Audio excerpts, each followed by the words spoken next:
Good afternoon. Robert and Julia Miller with the J. Patel Group and Rethink Real Estate here with another exciting real estate update for you today. How's everyone doing? Hope you're staying safe and Staying getting through. cool. Yeah, and staying cool and praying for rain. Yes. Wow. We need it. Okay, so as always, we'll start with a joke. Actually, I have two jokes today. Oh, okay. Yeah. Well, you can tell my joke, since I don't have a joke today. You don't have a joke? You're supposed to come with a joke. I know, every- but I have an inspirational story instead. Heartwarming. You'll like it. Okay. You want me to go first? Yeah. Okay. Coronavirus joke. So, I'm so bored, I'm ready to call Jake from State Farm to ask him what he's wearing. That's a good one. Yeah. That's a good one. And this one strikes a little bit too close to home, but I got myself a senior GPS. Not only does it tell me how to get to my destination, it tells me why I want to be there. That's good. That's you need a useful. reminder a little bit of where I do that and a lot. why Walk we're into going. a room and go, there was a reason I walked in here. Why am I I just here? cannot remember what it was. Right.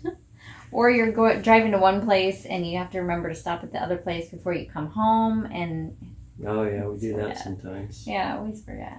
Yeah. So Okay, what you got? so my inspirational story is about a little boy that made a crossword puzzle or a word find. I'll show you the picture of it. There it is. He made this word find for the Queen of England, and he sent it to her. And he was so surprised when he got a letter back. The letter came from the lady in waiting, Philippa de Paz, sent on the Queen's behalf. Here's his face. He was so happy to get the letter from That's the Queen. It heartwarming. was so sweet. Yeah, they do actually read all those That's right. thousands of letters that get sent. The letter back to him said, "Your thoughtfulness was greatly appreciated, and the Queen hopes that you are keeping safe and well in your current situation. Nice. I am very thankful for you indeed for writing as you did at this time." So, and then he replied telling the BBC, this is a BBC story, "It was very good," at the letter, he's referring to the letter, "and it was very important, and made me happy that she liked it." So sweet. I Very love that heartwarming. story. I like it. That's a I good love one. that story. Okay, this week in history, 2015, NASA's New Horizons spacecraft flies by dwarf planet Pluto. I did not have I'm oblivious. I had no idea we had spacecraft out that far away from our solar system. Wow. So, catch up with the times. I don't know my solar system very well, unfortunately, and my planets. Well, Pluto's not even considered a planet anymore. Well, it came back. It was out for a while, but it came back, I think. Really? Okay. I believe so. All I do know know that. is it's a long way away. Okay. Yeah. Huh. 1955, Disneyland opens July 17th, Yay! Anaheim, California. Love Disneyland. 1944, Dr. Benjamin Spock's Common Sense baby book is published July 14th. And Some all of our people- parents read it. Some people would say we need a second edition about right now. 1935, Oklahoma City installs the first parking meters in the U.S. I bet that wow. went over well. I didn't realize Oklahoma City Yeah. was the Odd first place, isn't one. Yeah, it? You would seems think it would like have been it. out east or something. New York. Or, Yeah. Yeah. 1933, on July 14th, the Nazi Party of Germany outlaws all other political parties. That Yep. should have been a clue. Should have been a clue. 1933. Something good was, and not good was in the works. Yeah, exactly. Yeah. 1870, William W. Lyman patents the rotary can opener. What did we do I don't before know. What then? did they do? I think they just did that. Oh, they had thing I've seen those. along It's the just a edge. hook You could- with a yeah. handle on it. It looks deadly. And you just, yeah. yeah, Had to get like Yeah. carpal tunnel opening a can. yeah, Yeah. exactly. Yeah. Okay. 1832, Henry Schoolcraft finds the source of the Mississippi River, July 13th in Minnesota. 1832. Yeah. Okay. And in 1789, Parisian storm Bastille prison, July 14th, sparking the French Revolution. And the end of the guillotine, right? I think it was. Yeah. That would have the French Revolution. Yeah. done that. Yep. Mm-hmm. So, Okay. this week in history, there you go. Okay, so very interesting number movement this week that we always track, but it's been really interesting this week. Mortgage rates, 30-year conforming, 2.979. Wow. What? We're under 3. We're and under we talked 3. about it happening towards the end of the year. This is a little quicker than we thought, so now we need to start thinking, are the 2.75s far out before the end of the year, maybe? We were thinking the first quarter of next year. But this one is one that's really got us thinking as far as refi go. A 15-year conforming, 2.525. What? Yeah. So we're running those numbers and see we'll see what that will be. That comes out to be. Yeah, that could be very interesting. Very interesting for sure. Yeah, getting it down to a 15-year mortgage would be amazing. Yeah. Mm-hmm. And even the 30-year jumbo down to 3.249%. So that's definitely having an effect on how hot the real estate market is right now, as interest rates are just way historically low. Yeah, I saw a story. I didn't get to read it, but it was talking about the jumbo loans and how that's going to be affecting the luxury market and things like that. So, yeah, that's right. Normally have substantially more inventory and much longer days on market. Longer days on market for with sure. With luxury product, but yeah, that's going to spur that to. Yeah, that's interesting. Okay, inventory, we continue. Every week we report a lower number and lower number and lower number. The Valley, it's gone from 8,800 homes available to 8,500 homes available this week. 8,338 homes listed in the MLS resale homes. Okay. Really, really low number, but it just keeps dropping. Right. Peoria, 283 homes for a city our size. That's not very many homes available. Okay. Here locally, Trilogy at Vistancia, 39 homes. Now, granted, we're in the off season, but still, that's pretty low number. Yeah, 39. Like 50 something last week. What we were talking about. Oh no, it's 43. I believe it has dropped. Yeah, but, it has dropped. Not substantially, but still very low number. This one is. We might as well say there's no homes available in the Vistancia Village. There's 15, and I know several of those are a townhome product. So not everybody, wants the townhome product. So that kind of. Well, it's not really townhome. It's cluster home. Cluster home. They don't have shared walls, so but it's no difficult. Yard. There's no yard. So they're good for starter homes difficult. and for folks, couples and maybe one young child or something. I think it's pretty good for seasonal homes. Oh yeah, too. Definitely a good product for seasonal. I think that we don't exercise that enough. Showing our seasonal buyers. Yeah, that's a good option. Snowbirds, whether or not they would like something like that. Much lower HOA.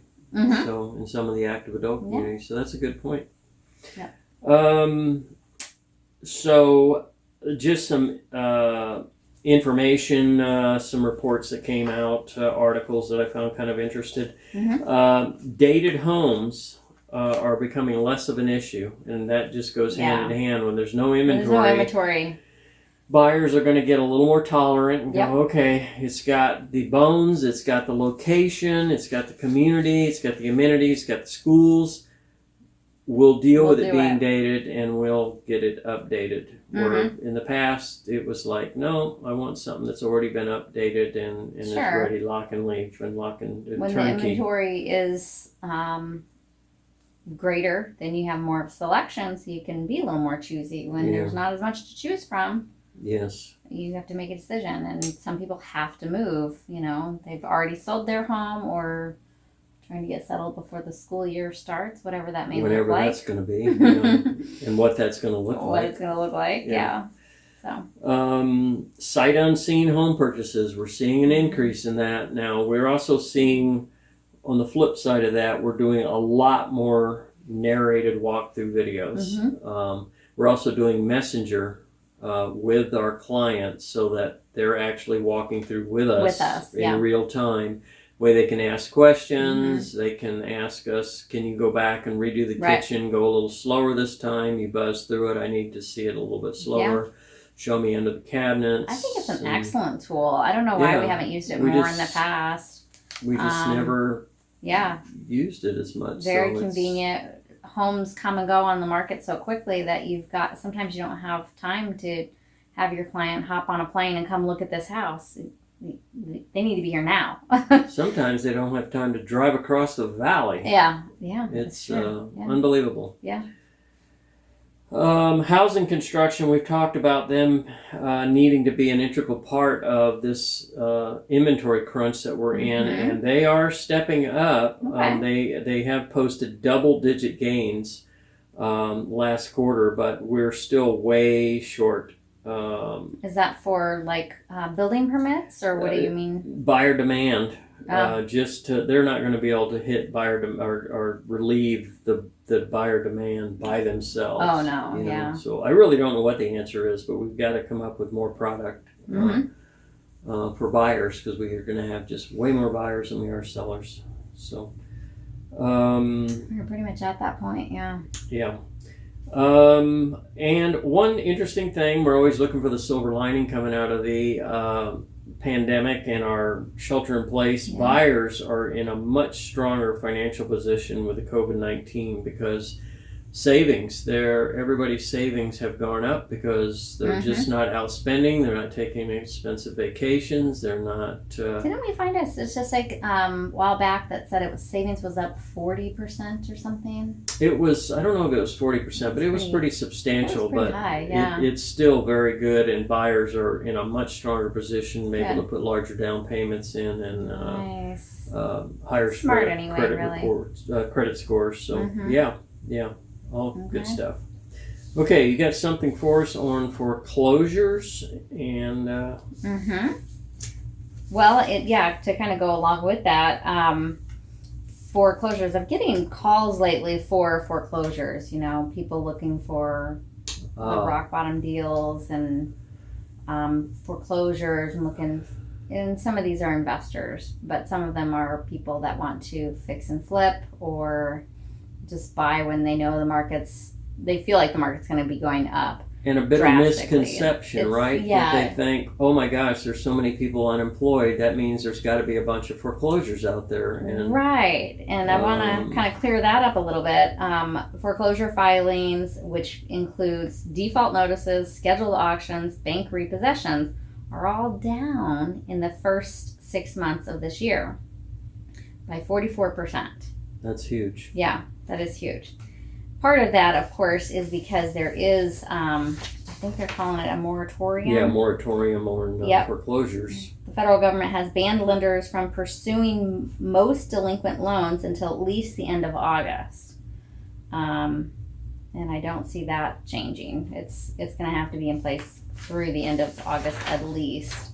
Another caveat to that is home valuations. Because they keep going up, it's pretty difficult to find yourself upside down underwater. Yeah.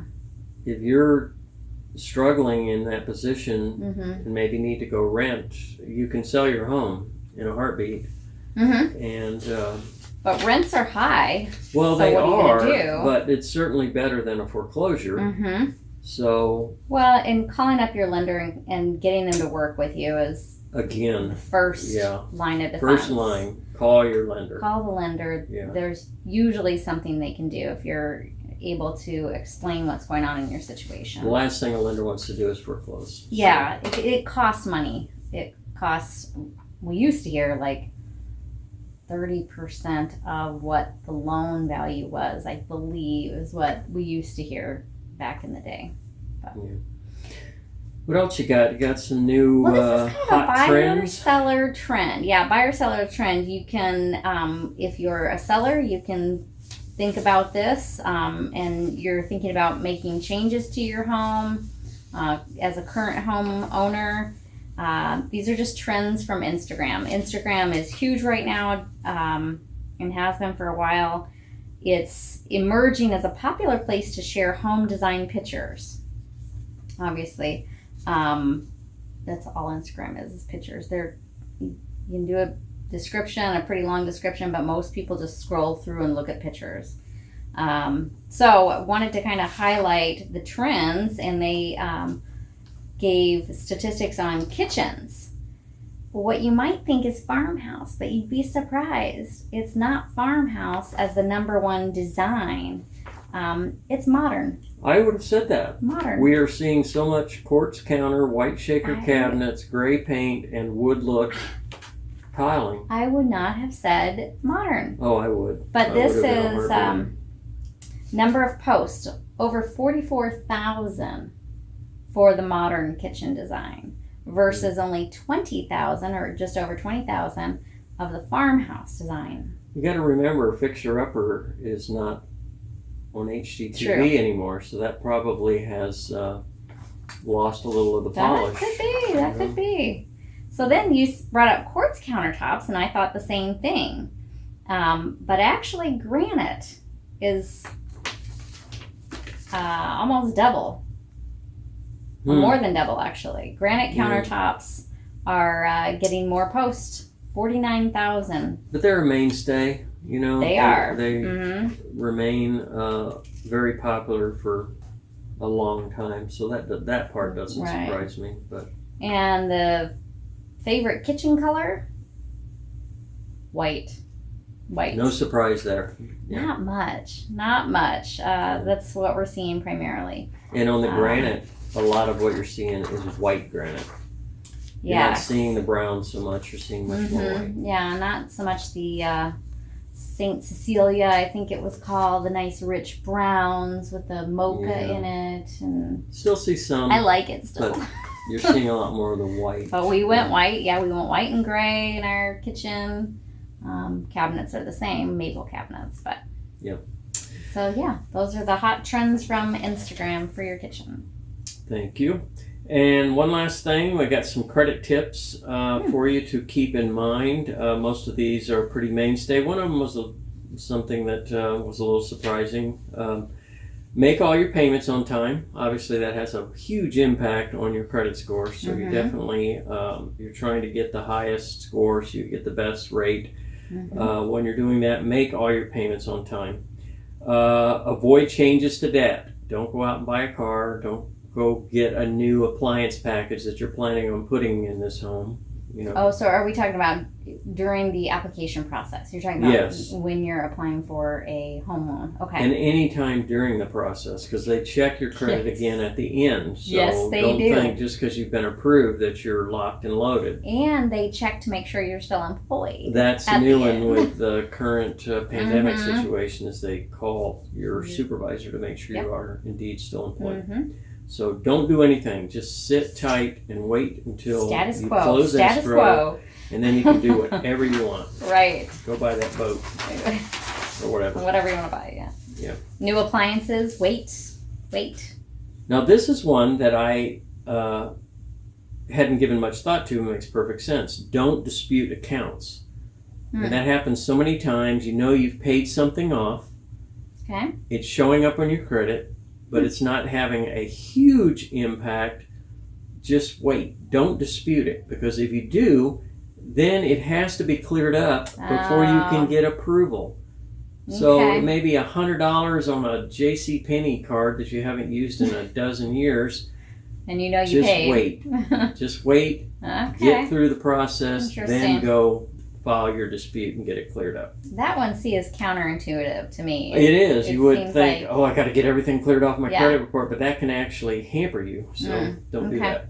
Unless your lender says you have to take care of it for whatever reason. Yeah, sometimes if you're on the border and you need that it's like a large amount, that's a different story. But if it's just, a thorn in your side, just leave it go for a little bit.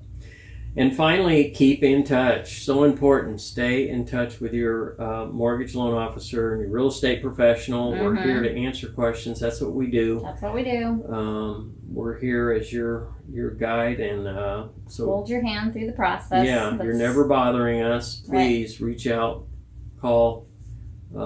That's what we do. Okay, that's everything we got for you this week. Hope everybody has a great rest of the week, a blessed weekend. Let's pray for a little rain. Yeah. That would be awesome. And we will see you again next week. Take care. Have a good one.